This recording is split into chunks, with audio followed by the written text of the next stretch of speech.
حضرت عثمان غنی رضی اللہ تعالیٰ عنہ حضرت عبداللہ ابن مسعود کے گھر آئے. یہ اس وقت آئے جب حضرت عبداللہ ابن مسعود سخت بیمار تھے اور موت و حیات کی کشمکش میں تھے. تو انہوں نے ان کا حال پوچھا. جب واپس پلٹنے لگے تو اشرفیوں کی 2 تھیلیاں حضرت عثمان غنی نے حضرت عبداللہ ابن مسعود کو دی. تو حضرت عثمان کو تھیلیاں دیتے ہوئے دیکھ کر کے حضرت عبداللہ ابن مسعود صحابی رضی اللہ تعالیٰ عنہ نے کہا یہ کیا ہے؟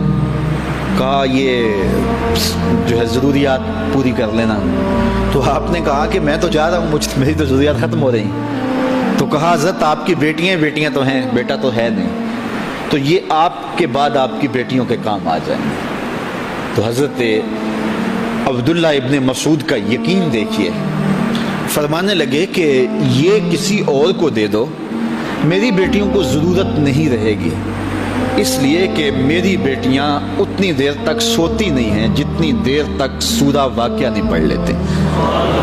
اور میرے رسول نے وعدہ کیا ہے, اور یہ بات میں نے اپنے کانوں سے سنی ہے, کہ سورہ واقعہ جو ہے وہ فقر کو دور کر, اور میری بیٹیاں سورہ واقعہ کی عامل ہیں.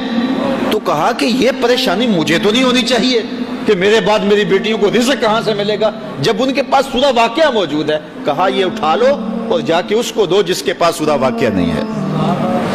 تو روز سورہ واقعہ پڑھو, روز سورہ واقعہ پڑھو, تو دیکھنا رزق کے دروازے کیسے کھلتے ہیں.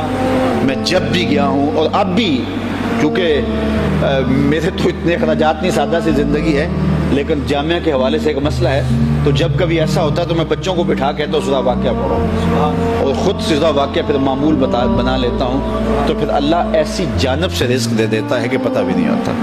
تو سورہ واقعہ معمول رکھو. آخری بات, اور وہ حضرت سہل بن سعد الساعدی رضی اللہ تعالی عنہ کی مرویات سے ہے.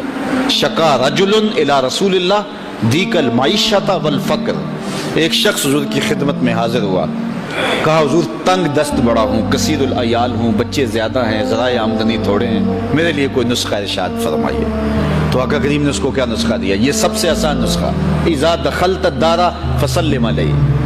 جب گھر جائے تو گھر والوں کو السلام علیکم کہا کرو.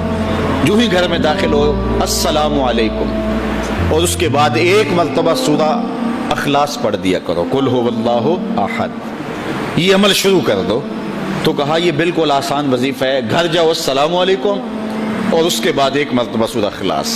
اس عمل کو نہ چھوڑ, بلکہ فرمایا کبھی ایسا ہو تو گھر جائے تو گھر میں کوئی بھی موجود نہ ہو, تو کہا عمل کو پھر بھی نہیں چھوڑنا. فسلم علیہ, کہا تو مجھے سلام کہتے ہیں. وہ اپنے نام لیواؤں کو تنہا چھوڑتے کب ہیں, جہاں ہم دم نہ ہو کوئی وہاں سرکار ہوتے. کہا کہ جب کوئی نہ ہو گھر میں تو کہا عمل نہیں چھوڑنا, پھر مجھے سلام کہنا, اور پھر ایک مرتبہ سورہ اخلاص پڑھ دینا. وہ صحابی کہتے ہیں میں نے عمل شروع کر دیا, گھر جاتا السلام علیکم, گھر والے بھی خوش, اور اس کے بعد سورہ اخلاص بیٹھنے سے پہلے پڑھ لیتا.